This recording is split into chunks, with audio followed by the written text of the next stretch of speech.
یہ کون ہے بی بی جو مصیبت میں پڑی ہے؟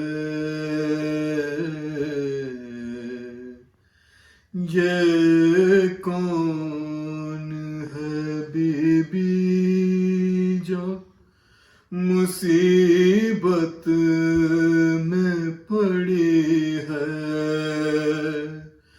حق مانگنے اپنا سر دربار کھڑی ہے۔ یہ کون ہے بی بی لوگ آئے ہیں دینے کے لیے باپ کا پرسہ، لوگ آئے ہیں دینے کے لیے باپ کا پرسہ، پرسے کی جگہ ظلم و ستم آگ چھڑی ہے۔ پرسے کی جگہ ظلم و ستم آگ چھڑی ہے۔ یہ کون ہے بی بی؟ یہ کون ہے جھٹلائی گئی جس کی صداقت؟ یہ کون ہے جھٹلائی گئی جس کی صداقت؟ اس بات کی ابھی اسے تکلیف بڑی ہے۔ اس بات کی ابھی اسے تکلیف بڑی ہے۔ یہ کون ہے بی بی؟ اس عین جوانی میں یہ کیا ہو گیا اس کو؟ اس عین جوانی میں یہ کیا ہو گیا اس کو؟ کیا رضا اس کو ہے عصا لے کے کھڑی ہے؟ کیا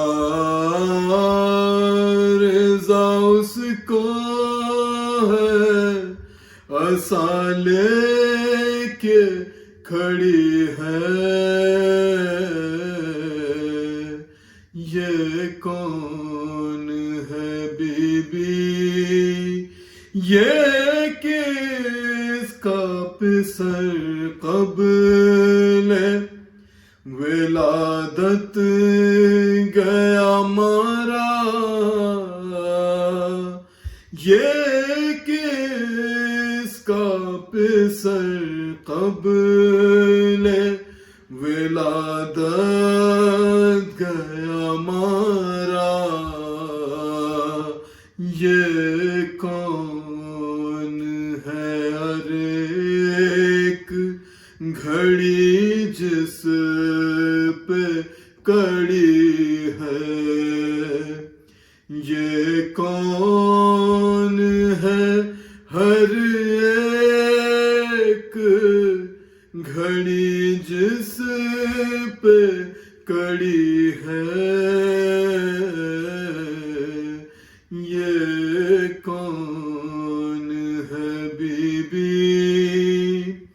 یہ کون ہے جو کہتی ہے باداپ کے بابا؟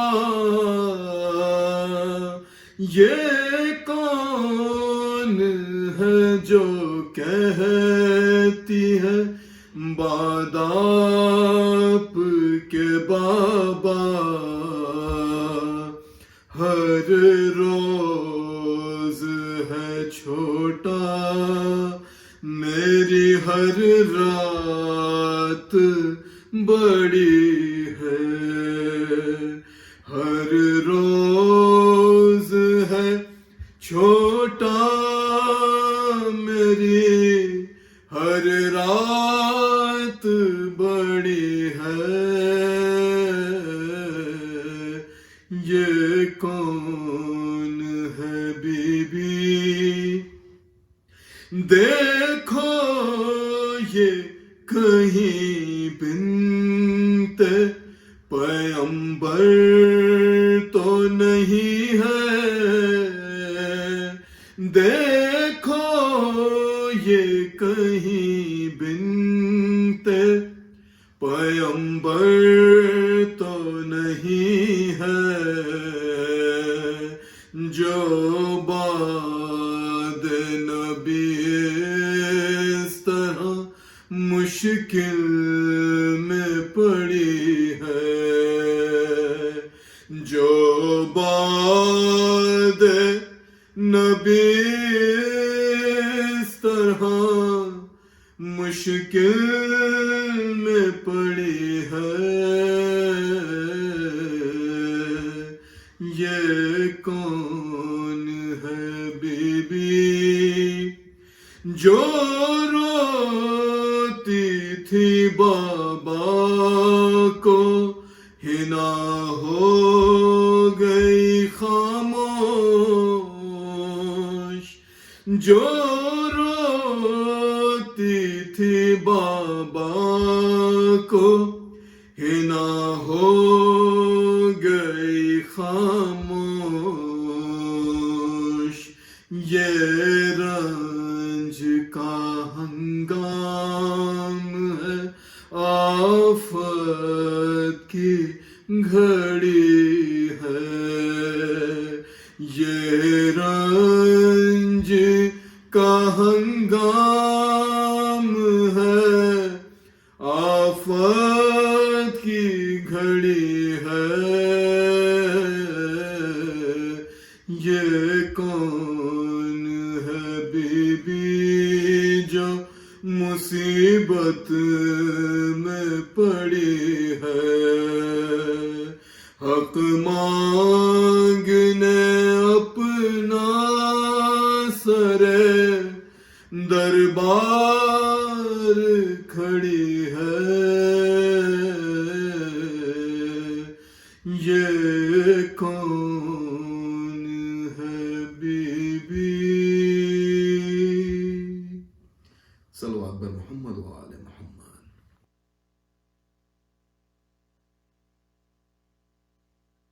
ماشاء اللہ ماشاء اللہ، لا حول ولا قوة الا باللہ العلی العظیم.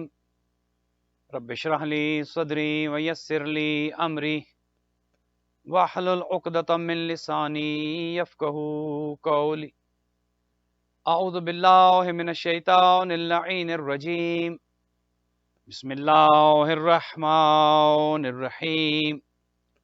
الحمد للہ رب العالمین. الحمد للہ کما ہوا اہلہ. الصلاۃ والسلام علی سیدنا و نبینا طبیب قلوبنا و شفیع ذنوبنا سیدنا و سید الثقلین جد الحسن والحسین ابی القاسم محمد. والصلاۃ والسلام علی اہل بیتہ الطیبین الطاہرین المعصومین الغر المیامین المنتجبین المکرمین الذین اذهب اللہ عنہم الرجس وطہرہم تطہیرا. رحمت اللہ علی احبابہم و اصحابہم وشيعتهم ومحبيهم أجمعين ولعنة الله على أعدائهم وقاتليهم وظالميهم من الآن إلى قيام يوم الدين أما بعد فقد قال الرحمن في كتاب الفرقان وقوله الحق وهو أصدق الصادقين بسم الله الرحمن الرحيم قل لا أسألكم عليه أجرا إلا المودة في القربى. درود بھیجیے گا محمد و آل محمد علیہ السلام پر. مومنین مومنات، جیسا کہ آپ کے علم ہے کہ ایام فاطمیہ کی مجالس کا آغاز ہو چکا ہے، اور ان مجالس کو سپانسر کیا ہے جناب ڈاکٹر سید رضا رضوی صاحب نے. ہم خداوند متعال سے دعاگو ہیں پروردگار ان کے تمام حوائج شرعیہ کو پورا فرمائے، ان کے مرحومین کی مغفرت فرمائے. ایک مرتبہ سورہ مبارک فاتحہ اور 3 دفعہ سورہ مبارک توحید کی تلاوت فرما کر ان کے والدین شریفین سید ہادی رضا رضوی ابن سید علی رضا رضوی، ان کی والد محترمہ سیدہ طیبہ بیگم بنت مولانا سید سبت حسن، سید حامد رضا ابن سید ہادی رضا، ان کے بھائی سید محمد ریاض الحسن، سید سرور رضا، سیدہ مرضی حسن بنت سید سبت حسن، اور جملہ مومنین و مومنات مرحومین اور مرحومات کے لیے سورہ مبارک فاتحہ. بسم اللہ الرحمن الرحیم. الحمد للہ رب العالمین الرحمن الرحیم مالک یوم الدین ایاک نعبد و ایاک نستعین اہدنا الصراط المستقیم صراط الذین انعمت علیہم غیر المغضوب علیہم ولا الضالین. بسم اللہ الرحمن الرحیم قل هو اللہ احد اللہ الصمد لم یلد ولم یولد ولم یکن له کفوا احد. بسم اللہ الرحمن الرحیم قل هو اللہ احد اللہ الصمد لم یلد ولم یولد ولم یکن له کفوا احد. بسم اللہ الرحمن الرحیم قل هو اللہ احد اللہ الصمد لم یلد ولم یولد ولم یکن له کفوا احد. اللہم صلی علی محمد وعلی محمد. اللہم اغفر للمؤمنین والمؤمنات والمسلمین والمسلمات الاحیاء منهم والاموات تابع لهم بیننا وبینهم فی الخیرات انک مجیب الدعوات انک علی کل شیء قدیر. درود بھیجیے گا محمد وآل محمد علیہ السلام. مومنین مومنات، آپ کی خدمت میں ایام فاطمیہ کی مجالس لے کر حاضر خدمت ہیں دریا باز سینٹر کے پلیٹ فارم سے. یہ پورا عشرہ کہ جو آپ کی خدمت میں پیش کیا جائے گا، اور اس مجلس کا ہر روز کے جو آج سے شروع ہو چکی ہیں. ویسے تو ایام فاطمیہ کا آغاز 13 جمادی الاول سے ہو جاتا ہے اور 3 جمادی الثانی تک، چونکہ 2 روایات ہیں ہمارے ہاں. ایک بی بی کی شہادت 75 دن آن حضور کے وصال کے بعد، اور ایک 95 دن. 75 دن والی روایت کو اگر دیکھا جائے تو 13 جمادی الاول، اور اگر 95 دن کی روایت کو دیکھا جائے تو 3 جمادی الثانی. لہٰذا 13 جمادی الاول سے لے کر 3 جمادی الثانی تک یہ ایام فاطمیہ کے عنوان سے منائے جاتے ہیں. اور الحمدللہ دریا باز سینٹر سے آپ کی خدمات میں یہ مجالس، ان کا آغاز اس سے پہلے بھی مجلس ہو چکی ہے، اور یہ پورا عشرہ کہ جسے ڈاکٹر صاحب نے اسپانسر کیا، آج سے ان مجالس کا آغاز ہو چکا ہے. اور انشاءاللہ 17 جنوری تک یہ مجالس ہر روز آپ کی خدمت میں لائیو دریا باز کے فیس بک پیج پر نشر کی جائیں گی. ان کا ٹائم وہی ہے 8:45 سے لے کر انشاءاللہ 9:45 تک. 1 گھنٹے دورانیے کا یہ پروگرام ہے. اس کو ہم نے زیادہ لمبا بھی نہیں رکھا اور میری گفتگو بھی زیادہ طویل نہیں ہوگی.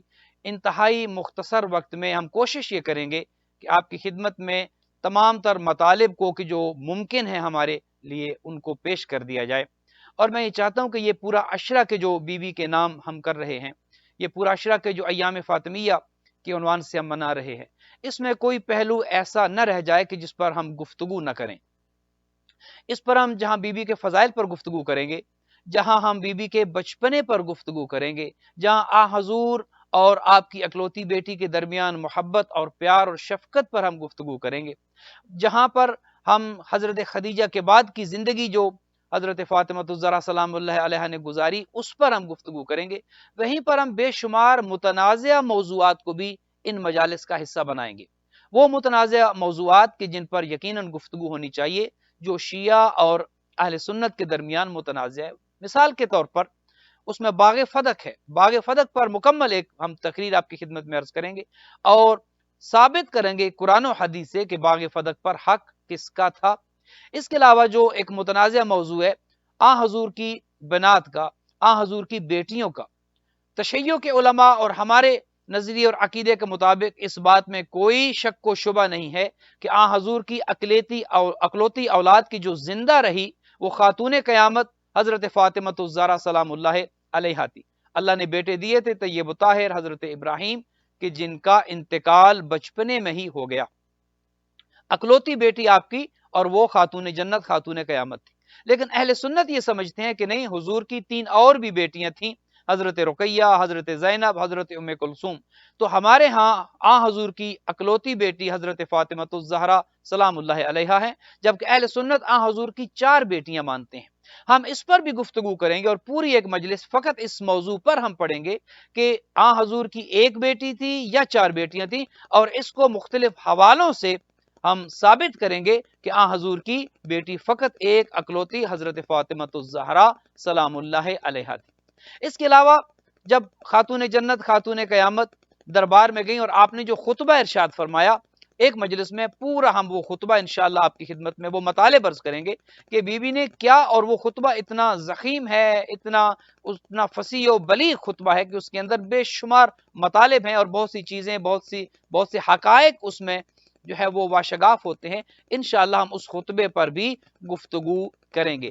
تاریخ کا انتہائی اختصار میں، چونکہ ظاہر ہمارے پاس وقت نہیں ہے، آدھا گھنٹہ ہمارے پاس ہر روز ہوا کرے گا، اور ان 10 دنوں میں آدھا گھنٹہ جو ہمارے پاس وقت ہے، ہم کوشش کریں گے کہ بی بی کی جو 18 سالہ حیات طیبہ ہے، اس کے مختلف گوشوں پر ہم غور کریں اور اس کو سمجھنے کی کوشش کریں، قرآن سے، احادیث پیغمبر سے، ائمہ کے فرامین سے اور تاریخ سے، چونکہ یہ سب چیزیں وہ ہے کہ اگر ان کو ہم چھوڑ دیں تو بی بی کی ذات سمجھ نہیں آتی۔ تاریخ کو بھی ہم چھوڑ نہیں سکتے، تاریخ سے بھی ہم نے مدد لینی ہے کہ کیا ہوا، کچھ تاریخی واقعات کیا تھے، کیا ہوا۔ تاریخ جو ہمیں بتاتی ہے، جو علماء شیعہ اور سنہ نے تاریخ میں لکھا ہے کہ کچھ واقعات کے جو حقائق ہیں، جو حقائق پر مبنی ہیں، جو ایک حقیقت ہے، جو ہو چکا ہے، آپ اس کو ڈینائی نہیں کر سکتے۔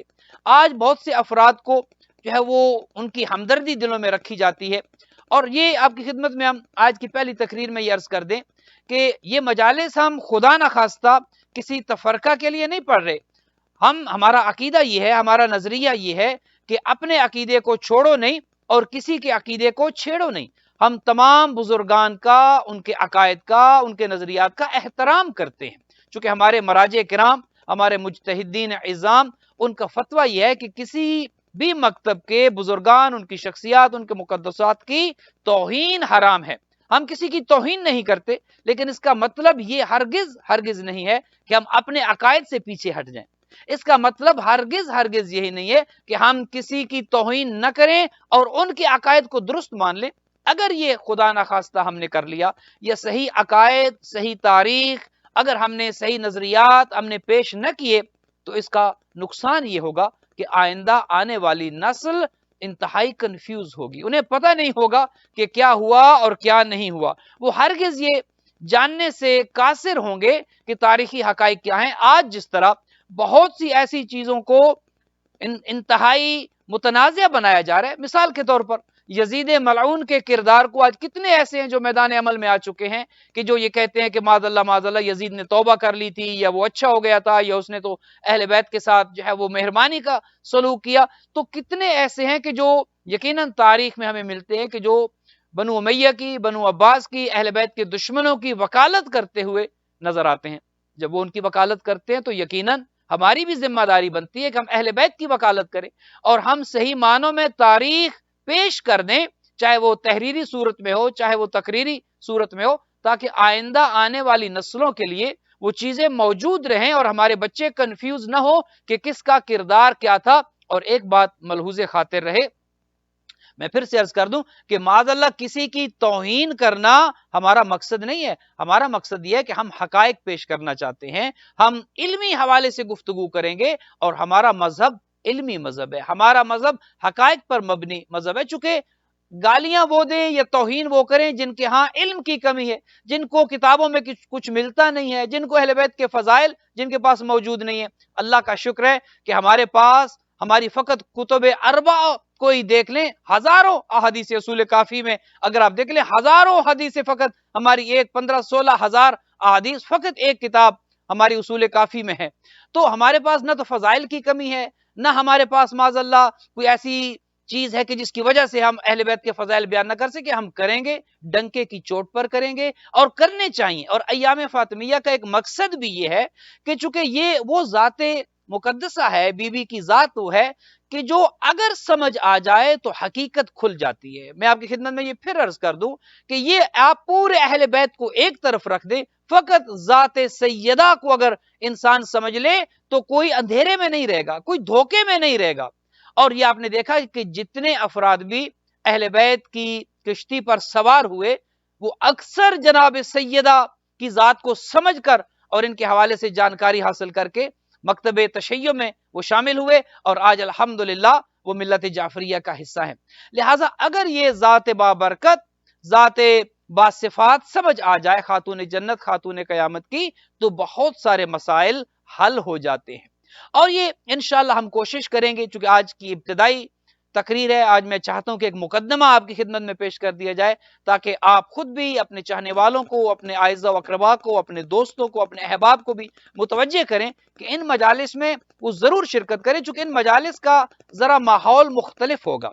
چونکہ یہ ہم کوشش یہ کر رہے ہیں کہ ایک ڈاکومنٹیشن بن جائے، ایک علمی حوالے سے ایک دستاویز بن جائے، اور یہ ہمارے بچوں کے لیے اور ہمارے دیگر بہن بھائیوں کے لیے ایک ایسی چیز ہو جو علم و معرفت میں جہاں پر اضافہ کرے، جہاں پر اہل بیت کی محبت ہمارے دلوں میں بڑھے، وہیں پر ہمیں پتہ بھی چلے کہ تاریخ میں کون کون سے واقعات ہو چکے ہیں، تاریخ کا حصہ کون سے واقعات ہیں، اور وہ کیا وجوہات تھیں کہ حضور کا پردہ کرنا تھا کہ فوراً وہ اسلام کے جو مضبوط ہو چکا تھا، وہ اسلام کے جو حضور نے 23 سال کی محنت سے وہ پودا کے جو تناور درخت بن چکا تھا، وہ مسلمان کے جو آخری حج کے موقع پر تقریباً 1.25 لاکھ کا مجمع تو کہا جاتا ہے، وہ یکسر سے انہیں کیا ہو گیا، یکسر سے اہل بیت سے انہوں نے اپنا رخ کیوں موڑ دیا۔ تو یہ ساری چیزیں انشاءاللہ ان مجالس کا حصہ بنے گی۔ تو اتنی ابتدائی گفتگو کے بعد آئیے آگے بڑھتے ہیں انشاءاللہ، اور ہر روز ایک کسی خاص موضوع پر انشاءاللہ ہماری گفتگو ہوگی۔ آئیے آج دیکھتے ہیں کہ خاتون جنت، خاتون قیامت کی اہمیت کیا ہے۔ یہ جو ہم ایام فاطمیہ کو مناتے ہیں، ان کی اہمیت کیا ہے؟ وہ ذات بابرکت کے جس کے بارے میں حضور خود یہ ارشاد فرمائے کہ فاطمہ تو ام ابیہا، فاطمہ تو باپ کی بھی ماں ہے۔ تو اگر یہ ذات ہماری سمجھ میں آ جائے، اور اگر حضرت فاطمہ الزہرا سلام اللہ علیہا کا مقام و مرتبہ سمجھ آ جائے، تو بہت سے مسائل حل ہو جاتے ہیں۔ آپ نے یہ اکثر سنا ہے کہ بیٹا نعمت ہوتا ہے اور بیٹی رحمت ہوتی ہے۔ اس میں آپ ہر روز سنتے ہیں کہ اللہ نے جو بیٹا دیا ہے وہ نعمت ہے، اور بیٹی انسان کے لیے رحمت ہے۔ اور آپ یہ بھی سن چکے ہیں کہ نعمت پر سوال ہوگا، سوال جب کیا جائے گا تو نعمتوں کے یومئذ ثم لتسألن یومئذ عن النعیم، کہ وہ دن کہ جو قیامت کا دن ہوگا، اس دن تم سے نعمتوں کے بارے میں سوال کیا جائے گا۔ لہٰذا اگر خدا کسی کو بیٹی دے تو وہ بیٹی ملنے پر افسردہ نہ ہو، چونکہ بیٹی ہے رحمت اور بیٹا ہے نعمت۔ سوال ہوگا نعمت پر، نعمتوں پر پوچھا جائے گا۔ بیٹا نعمت ہے تو سوال ہوگا، بیٹی تو سراپا رحمت ہے۔ لہذا ہر بیٹی اپنے باپ کے لیے رحمت ہے۔ اور وہ دیکھیے کہ وہ بیٹی کہ جو اپنے باپ کے لیے رحمت ہے، وہ اس کا باپ کیسا باپ ہے۔ حضور کے بارے میں آپ یہ دیکھ چکے ہیں، اور قرآن حکیم اس پر شاہد ہے کہ وما ارسلناک الا رحمتا للعالمین، اے حبیب ہم نے آپ کو کچھ نہیں بنا کر بھیجا مگر یہ کہ عالمین کے لیے رحمت، آپ پورے عالمین کے لیے رحمت ہیں۔ اب آپ یہ تو جانتے ہیں کہ عالمین میں فقط یہ دنیا نہیں ہے کہ جس پر انسان، یہ زمین نہیں ہے، یہ ایک سیارہ نہیں ہے، پورے عالمین جتنی بھی دنیایں ہیں، جتنی بھی مخلوقات ہیں، جتنے بھی عالم ہیں، سب پر حضور سب کے لیے رحمت بن کر آئے۔ قرآن یہ کہتا ہے کہ وما ارسلناک الا رحمتا للعالمین، اور حضور کا یہ رویہ رحمت ہی تھا کہ حضور پر جتنی بھی مصائب آئے، جتنی بھی تکلیفیں آئیں، جتنے بھی ظلم و ستم کے پہاڑ ڈھائے گئے، حضور نے بدلے میں کسی کو کچھ نہیں کہا، بلکہ شفقت مروت سے پیش آئے، چونکہ وہ رحمت بنا کر بھیجے گئے۔ اب حضور ہیں رحمت عالمین کے لیے، اور بیٹی ہوتی ہے باپ کے لیے رحمت۔ اب سمجھیے مقام سیدہ کیا ہے کہ ہر بیٹی اپنے باپ کے لیے رحمت ہے. ایک عام بیٹی کا ایک عام باپ کے لیے رحمت ہونا اور چیز ہے، لیکن وہ بیٹی کہ جو اس باپ کے لیے رحمت ہے کہ جو خود عالمین کے لیے رحمت بنا کر بھیجا گیا ہے. دیکھیے کتنی بڑی فضیلت ہے، کتنا بڑا مقام ہے بیوی کا کہ جو اس باپ کے لیے رحمت ہے کہ جو باپ خود عالمین کے لیے رحمت بنا کر بھیجا گیا. ایک چیز اگر آپ غور کریں اور جو مرکزی نقطہ ہے، چونکہ خود خاتون جنت اہل بیت میں مرکزی نقطہ ہے، اور اسی لیے ہم کہتے ہیں کہ اگر خاتون جنت کی معرفت حاصل ہو جائے، معرفت کا محق ہو تو خیر حاصل ہو ہی نہیں سکتی، لیکن جس قدر انسان کی طاقت ہے، بساط ہے، قوت ہے، وہ اگر خاتون جنت کے مقام و مرتبہ کو سمجھنے کی کوشش کرے تو بہت سے عقدے واہ ہو جاتے ہیں، بہت سے حقائق انسان کے سامنے روشن ہو جاتے ہیں. یہ چیز حدیث قدسی میں جو آپ سن چکے ہیں کہ اللہ سبحانہ و تعالیٰ نے اپنے حبیب سے یہ فرمایا کہ لولاکا لما خلقت الافلاق، اے حبیب اگر آپ کو خلق نہ کرتا تو کائنات کی کوئی چیز خلق نہ کرتا. اب یہ دیکھیے جس دنیا میں ہم موجود ہیں، انسان رہتا ہے، دیگر مخلوقات ہیں، یہ پورا ایک نظام کے جو ہمارے سامنے موجود ہے، آسمان کا شامیانہ ہے، فرش زمین ہے، دریا بہتے ہیں، سمندر ٹھاٹھے مارتے ہیں، پرندے چہچہاتے ہیں، ہوا چلتی ہیں، یہ پورا جو ایک نظام شمسی و قمری ہر چیز جو چل رہی ہے، یہ اللہ نے کیوں بنائی؟ خدا کو آخر کیا ضرورت پیش آئی تھی کہ یہ دنیایں بناتا، یہ عالم بناتا، یہ پورا نظام کہ جو آج ہمارے سامنے موجود ہے اور جو ہماری آنکھوں سے اوجھل ہے، اس سب کو بنانے کا مقصد کیا تھا؟ خود خدا حدیث قدسی میں یہ ارشاد فرماتا ہے کہ اے حبیب لولاک لما خلقت الافلاق، اگر آپ کو خلق نہ کرتا کائنات کی کوئی چیز خلق نہ کرتا، یہ جو کچھ میں نے بنایا ہے اے حبیب یہ آپ کے صدقے میں بنایا ہے، آپ کے لیے بنایا ہے. پھر ارشاد فرمایا لولا علی لما خلقتک، اے حبیب اگر علی کا نور نہ ہوتا، اگر علی کو خلق نہ کرتا آپ کو بھی خلق نہ کرتا. اب سمجھیے مقام جناب سیدہ کیا ہے. فرمایا اے حبیب اگر آپ نہ ہوتے کچھ نہ ہوتا، پھر فرمایا اگر علی نہ ہوتے آپ بھی نہ ہوتے، پھر فرمایا لولا فاطمہ لما خلقتکما، اے حبیب اگر فاطمہ تو زہرا سلام اللہ علیہا نہ ہوتی، نہ آپ ہوتے نہ مصطفیٰ ہوتے. گویا ایک چیز سمجھ آتی ہے کہ خاتون قیامت ہی وجہ تخلیق کائنات ہیں، بی بی کا نور ہی وجہ تخلیق کائنات ہے. کائنات اگر خلق ہوئی ہے تو اس کے پیچھے جو بنیادی مقصد ہے اللہ سبحانہ و تعالیٰ کا، حدیث قدسی ارشاد فرماتی ہے کہ اس کے پیچھے مقصد خلقت حضرت سیدہ فاطمہ الزہرا سلام اللہ علیہا ہے. چونکہ اللہ دین کا خالق ہے، اللہ ہر چیز کا خالق ہے، ہر چیز اللہ نے بنائی ہے، تمام مخلوقات کا خالق اللہ سبحانہ و تعالی ہیں. حضرت محمد مصطفیٰ کو بھی اللہ نے بنایا، علی حیدر قرار کو علی اللہ نے بنایا، حضرت فاطمہ الزہرا کو سیدہ کونین اللہ نے بنایا، حسنین کریمین کو خلق اللہ نے کیا. یہ تشیع کے صحیح عقائد ہیں. ہم یہ بھی چاہیں گے کہ ان مجالس میں اپنے عقائد کو بھی پیش کر دیں. آج بعض نوجوان یہ پوچھتے ہیں اور اغیار یہ سوال کرتے ہیں کہ کیا فقط اللہ ہی خلق کر سکتا ہے یا اللہ کے علاوہ بھی کوئی خالق ہیں کہ جو پیدا کرتے ہیں؟ خدا تو یہ کہتا ہے کہ والذی یصورکم فی الارحام کیف یشاء، کہ وہ اللہ ہی وہ ہے کہ جو شکم مادر میں تصویریں بناتا ہے جیسے چاہتا ہے. ہر چیز کا خالق وہ اللہ سبحانہ و تعالی ہے. لیکن اس نے جب یہ ہر چیز خلق کی، ہر چیز کو پیدا کیا، ہر چیز بنائی، تو کیوں بنائی؟ یہ بنیادی سوال ہے. اور اگر اس سوال کو ہم سمجھ سکے کہ اللہ نے جو یہ سب کچھ بنایا کیوں بنایا، 1,24,000 اللہ نے نبی بھیجے تو کیوں بھیجے؟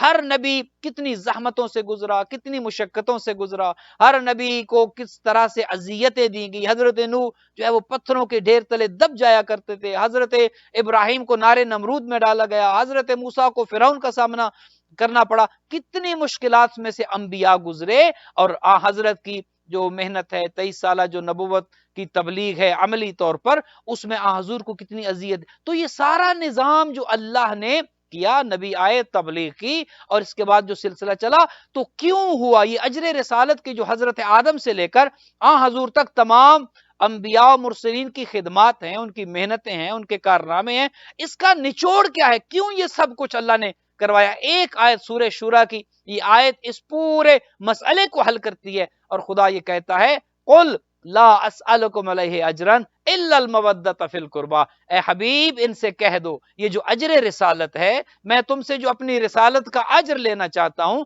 اور حضور کی رسالت کا ہی فقط اجر نہیں ہے، یہ حضرت آدم کی رسالت کا بھی اجر ہے، یہ حضرت آدم کی نبوت کا بھی اجر ہے، یہ حضرت شیس کی نبوت کا بھی اجر ہے، یہ حضرت نوح و ابراہیم کی نبوت کا بھی اجر ہے، یہ موسیٰ و عیسیٰ کی نبوت کا بھی اجر ہے، اور یہ رحمت للعالمین سید الانبیاء کی نبوت کا بھی اجر ہے۔ اور وہ اجر کیا ہے؟ فرمایا قل، اے حبیب کہہ دو ان سے، لا اسألکم، کچھ نہیں چاہیے مجھے، میں کچھ نہیں مانگتا تجھ سے، تم لوگوں سے، اے عرب کے بدوؤ کہ جو کلمہ پڑھ کر مسلمان ہوئے، وہ جو اپنی بیٹیوں کو زندہ درگور کر دیتے تھے، جنہیں حلال و حرام کی تمیز نہیں تھی، جو اپنے ہاتھوں سے بنائے ہوئے بتوں کی پوجا کرتے تھے، وہ بت کے جو اپنے ہاتھوں سے بناتے تھے انہی کو تم اپنا خدا مانتے تھے، میں نے تمہیں اللہ وحدہ لا شریک کی عبادت سکھائی، میں نے تمہیں توحید کی معرفت کرائی، میں نے تمہیں اپنی معرفت کرائی، اور میں نے تمہیں انسان بنایا، تم وحشی درندے تھے، تم جانور تھے، تمہیں انسانیت کی قدردانی نہیں تھی، تمہیں تو انسانیت کا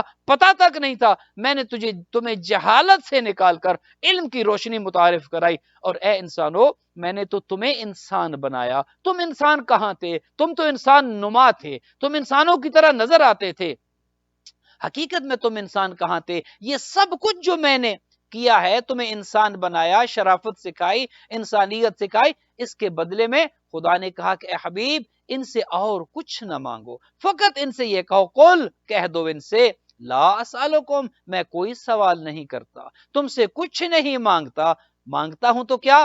الا المودۃ فی القربہ، میرے قربا سے مودت کرو، میرے قربا کے ساتھ جڑ جاؤ، میرے قربا کے قریب ہو جاؤ، میرے قربا کو اپنی زندگی کا مقصد حیات بنا لو، جو یہ دے دیں وہ لے لو، جس سے یہ روکے اس سے رک جاؤ، چونکہ اللہ نے جو یہ نظام قدرت، یہ نظام کائنات، یہ پورا سلسلہ جو اللہ نے بنایا ہے، خدا نے ان کی محبت میں بنایا ہے، خدا نے ان کے لیے بنایا ہے، چونکہ یہ ہی ذوات مقدسہ وہ ہیں جنہوں نے اللہ کی معرفت کرانی ہے۔ ہم نے خدا کو دیکھا تو نہیں ہے، نہ ہم نے خدا کو دیکھا ہے، نہ ہم نے خدا کی جنت کو دیکھا ہے، نہ ہم نے خدا کی اور دیگر مخلوقات کے جو ہماری آنکھوں سے اوجھل ہے وہ دیکھی ہیں، نہ ہم نے وہ حور و غلمان دیکھے ہیں، نہ ہم نے جنت کے وہ چشمے، کچھ نہیں دیکھا، تو ہمیں کیسے پتا چلے کہ وہ خدا ہے اور وہ کیسا ہے، اس کی صفات کیسی ہیں، کون بتائے ہمیں؟ فرمایا یہ محمد وآل محمد تمہیں معرفت کرائیں گے، وہ محمد وآل محمد کی جن کی خلقت ہی اس لیے ہوئی، اللہ یہ چاہتا تھا کہ میرا تعارف یہ کرائیں، مجھے یہ پہچنوائیں، وہ اللہ کے جو چھپا ہوا خزانہ تھا، خود کہتا ہے کنتو کنزا مخفیا، میں تو ایک چھپا ہوا خزانہ تھا، کسی کو میری معرفت نہیں تھی، کسی کو میرا تعارف نہیں تھا، لہٰذا میں نے چاہا کہ میں پہچانا جاؤں، اور جب میں نے یہ چاہا کہ میں پہچانا جاؤں، فخلقت الخلق، میں نے ایک مخلوق کو خلق کیا، میں نے انوار محمد وآل محمد کو خلق کیا، میں نے انوار خمسہ کو خلق کیا، تاکہ یہ میری پہچان کروائیں، تاکہ یہ دنیا کو بتائے وہ خدا بت نہیں ہے، وہ خدا تو وحدہ لا شریک ہے، وہ خدا تو عبادت کے لائق وہی ہے، وہ خدا وہی ہے جو آنکھوں سے نظر نہیں آتا، وہ خدا وہی ہے جو جسم و جسمانیت سے مبرہ ہے، یہ میری معرفت کرائیں، یہ میری پہچان کرائیں۔ تو اس لیے چونکہ آل محمد علیہ السلام ہی اللہ کی معرفت کا ذریعہ ہے، اور نہ فقط یہ کہ اللہ کی معرفت کا ذریعہ ہے، بلکہ وہ جو دین اللہ نے بنایا، جس طرح خدا ہر چیز کا خالق ہے، بالکل اسی طرح دین کا خالق بھی اللہ ہے، دین بنانے والا اللہ ہے، اس دین کو پہنچانا نبی اور رسول کی ذمہ داری ہے، اور اس دین کو کہ جو نبی اور رسول پہنچا دے بچانا یہ امام کی ذمہ داری ہے، لہٰذا خدا یہ بھی چاہتا تھا کہ میرا دین کہ جو میں نے بنایا ہے، اور ان الدین عند اللہ الاسلام، وہ دین جو دین اسلام ہے، جو حضرت آدم سے لے کر حضرت عیسیٰ تک 1,23,999 انبیاء نے وہ دین پہنچایا، وہی دین حضور پر آیا، اور وہاں پر آ کر جب ولایت علی ابن ابی طالب علیہ السلام کا اعلان ہوا تو فرمایا الیوم اکملت لکم دینکم واتممت علیکم نعمتی ورضیت لکم الاسلام دینا، کہ آج ولایت علی پر یہ دین مکمل ہوا اور میں اسلام سے راضی ہو گیا۔ اب خدا نے دین بنایا، محمد مصطفیٰ اور دیگر انبیاء نے اس دین کو اپنے اپنے زمانے میں پہنچایا. اب اس دین کو بچانا کس نے تھا؟ اب یہ دین اللہ کا نام، اللہ کی پہچان، دین خدا، شریعت مصطفیٰ بچانی کس نے تھی؟ وہ بچانی تھی اولاد زہرا نے، وہ بچانی تھی اولاد سیدہ نے. اسی لیے حضور یہ فرمایا کرتے تھے فاطمہ تو ام ابیہا، یہ تو اپنے باپ کی بھی ماں ہے. کبھی آپ نے سنا ہے کسی باپ نے اپنی بیٹی سے کہا کہ یہ میری ماں ہے؟ باپ بیٹی کو بیٹی کہتا ہے. کبھی آپ نے یہ دیکھا ہے کہ بیٹی کے آنے پر باپ احتراماً کھڑا ہو جاتا ہو؟ آپ نے کبھی نہیں دیکھا. باپ کے آنے پر بیٹی کھڑی ہوتی ہے، بیٹی کے آنے پر باپ کھڑا نہیں ہوتا. کوئی باپ بیٹی کو اپنی ماں نہیں کہتا، کوئی باپ بیٹی کے آنے پر کھڑا نہیں ہوتا. تو حضور یہ کیوں کیا کرتے تھے؟ حضور اس لیے کیا کرتے تھے چونکہ فاطمہ الزہرا ہی وہ ذات ہے کہ جن کی وجہ سے اولاد سیدہ نے اس دین کو بچانا ہے. وہ دین کے جو اللہ نے بنایا، اس دین پر 1,24,000 انبیاء کی محنت ہوئی. اس دین کو بچانا اولاد سیدہ نے تھا. چونکہ اللہ کا نام بھی اگر رہنا تھا تو جناب سیدہ اور ان کی اولاد کی وجہ سے. اللہ کا دین اگر بچنا تھا اولاد سیدہ اور ان کی اپنی ذات کی وجہ سے. شریعت مصطفیٰ اگر بچنا تھی تو اولاد سیدہ اور ان کی وجہ سے. دیکھیے نا، یہ اللہ کا قانون ہے، یہ قدرت ہے. آپ تو یہ کہتے ہیں کہ نسل بیٹے سے چلتی ہے، لیکن خدا نے یہ قانون ہی بدل کے رکھ دیا. فرمایا کہ ساری دنیا کی اولاد، ان کی نسل بیٹوں سے چلے گی. یہ قانون مصطفیٰ کے لیے بدل جائے گا. مصطفیٰ کی جو ہے وہ ذریت، مصطفیٰ کی نسل بیٹی سے چلے گی، اور بیٹی سے وہ نسل بھی ایسے چلائی کہ سورہ کوثر میں کہا کہ ان شانئک ھو الابتر،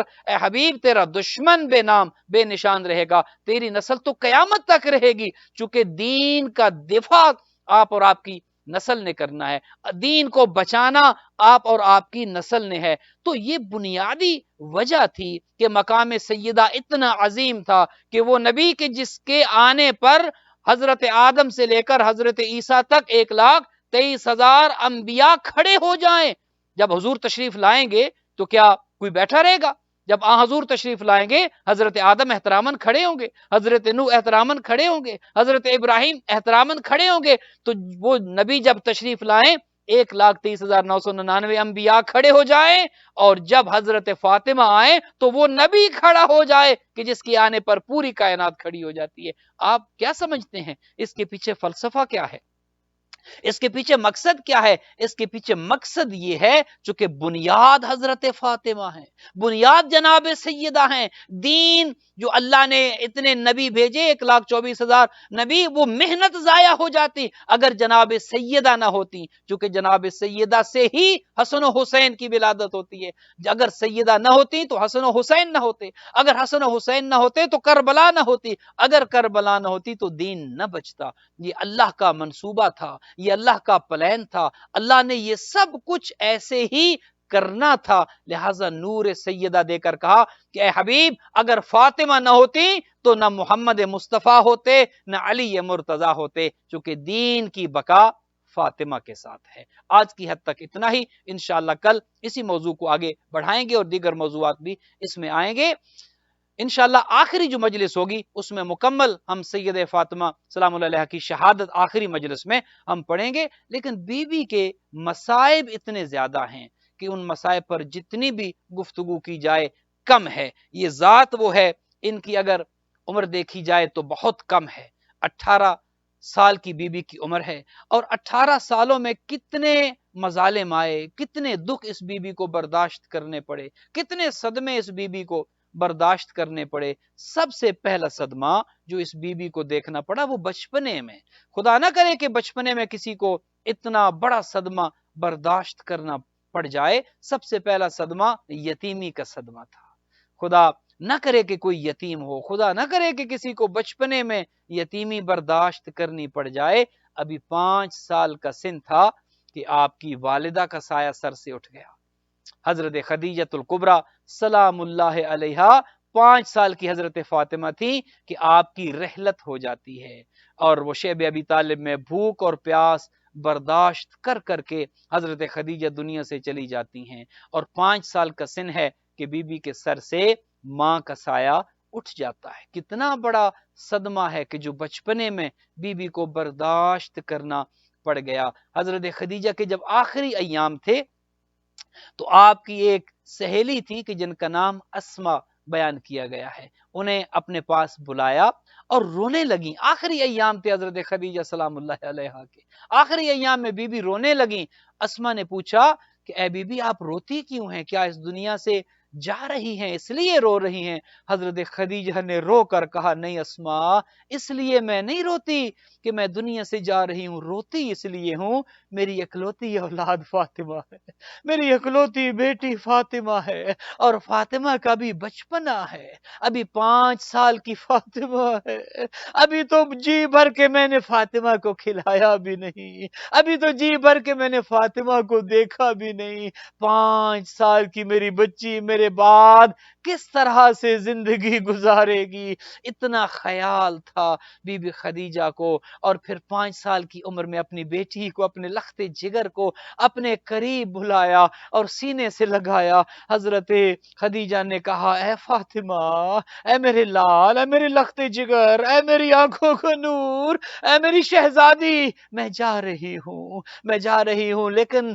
کچھ باتیں ایسی ہے کہ جو میں تمہارے بابا سے بھی نہیں کر سکتی، حیا مانے آتا ہے۔ اے فاطمہ ذرا جا کر اپنے بابا سے کچھ باتیں کہہ دو، میرے کچھ پیغام اپنے بابا کو دے دو۔ عزادارو سنو گے وہ پیغام کیا تھے؟ ایک پیغام یہ تھا فاطمہ اپنے بابا سے کہو مجھے اپنا لباس کفن کے طور پہ پہنانا، مجھے خود قبر میں اتارنا۔ عزادارو اس بچی کے جگر پر کیا گزرا ہوگا جو اپنی ماں سے یہ سن رہی تھی اے فاطمہ میں جا رہی ہوں، اے فاطمہ اپنے بابا سے کہو مجھے اپنے ہاتھوں سے غسل و کفن کرے۔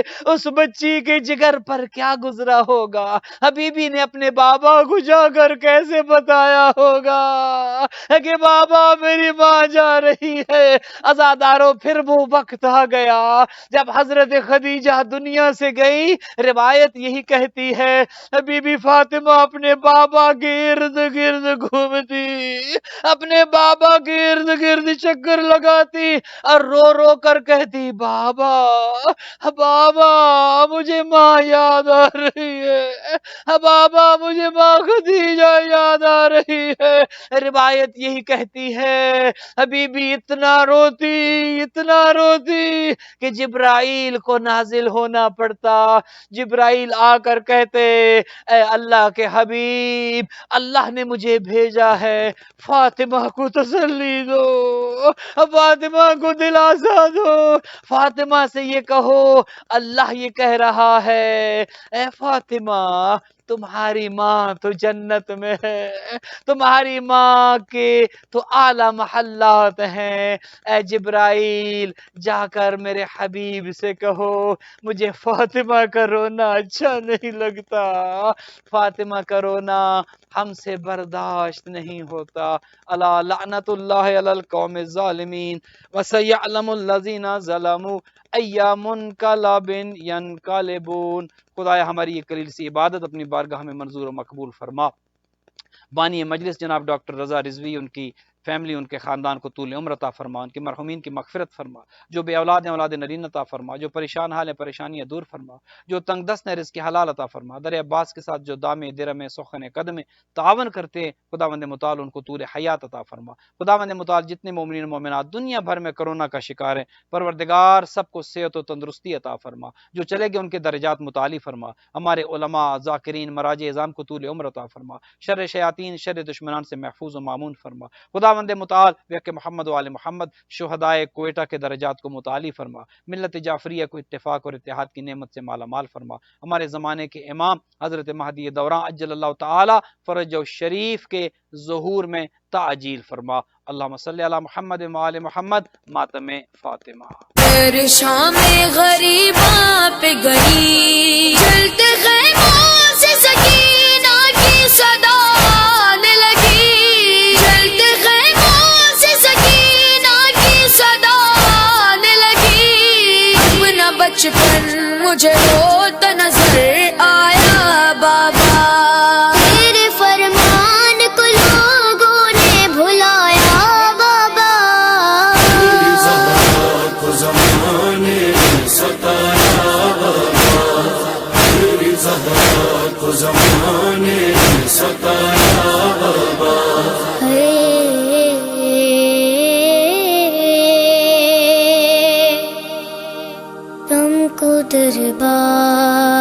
کی روداد سناؤں کیسے، جیسے چنتا ہے کوئی اپنے جگر کے ٹکڑے، ایسے تحریر کے ٹکڑوں کو اٹھایا بابا،